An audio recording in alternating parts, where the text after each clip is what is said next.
আমি যখন 78 সালে জেলা পরিষদের মেম্বার দাঁড়ালাম, দোলই পাড়ায় ভোট প্রচারে গেছি, তখন চাপি বৌদি একটা মাটির কলসি নিয়ে যাচ্ছে। কোথায় যাচ্ছ বৌদি? না, নদীতে স্নান করতে যাচ্ছি, হাতে একটু ঘুটার চাই। আমি বলি, আমি যে ভোটের প্রচারে এলাম, আমরা যেহেতু ওই বৈষ্ণবদের, ঠাকুর তোমাকে ঢেলে ভোট দেবো, তুমি মাইলো খাওয়া বন্ধ করতে পারবে? ভুট্টা খাওয়া বন্ধ করতে পারবে? তখন একটা স্লোগান ছিল, হ্যাঁ, ইন্দিরা গান্ধীর মাইলো দুভোট ভরে খাইলো, দুধার ধারে ভরাইলো, পায়খানা করলো, খেলেই পায়খানা হতো। 6 সালে যখন এমএলএ দাঁড়ালাম, তখন সেই বৌদি একটা ওই দেশের দশের বালতি, নীল লাল হলদা নীল রঙের একটা বালতি, খপায় একটা ব্রাশ মোজা।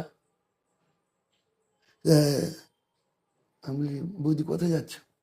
না, বলে আমি তো স্নান করতে যাচ্ছি। হাতে একটা সাবান কেস খুলে দেখলাম লাক্স সাবান, খুশবুই গন্ধ। বলে, আচ্ছা বৌদি, তোমার সেই আমার জেলা পরিষদ দাঁড়ানোর কথা মনে আছে? বলে, ঠাকুর সে কথা মনে থাকবে নি আমাদের? তুমি তার আগের দিনে প্রচারে এসেছিলে, আমি বেড়াইনি, তুমি দুঃখ করেছো চাপি বৌদি কেন বেড়ায়নি। ওই তো এখন কাপড় ছিল, কলোরার উত্তর বিল মারা হয়েছিল, ভিজে গেছে, সেটাকে বাইরে বেশি দিয়ে তোমার দাদার গামছাটা পরে ভিতরে বসেছিলাম, তোমার সঙ্গে আজ তোমার সামনে আসেনি। আমি বললাম, আজকে? না, বলে এই তো কগলেট দিয়ে দাঁত মাজবো, ওখানে সাবান দিয়ে সেদিন নদীর ঘুষুম মাটি গায়ে মেখে পরিষ্কার করেছি, হাতে একটু সোটামাটি দিয়ে মাথায় দিয়ে ডুবেছি, আজ সাবান মাখবো, শ্যাম্পু করবো, দাঁত মাজবো।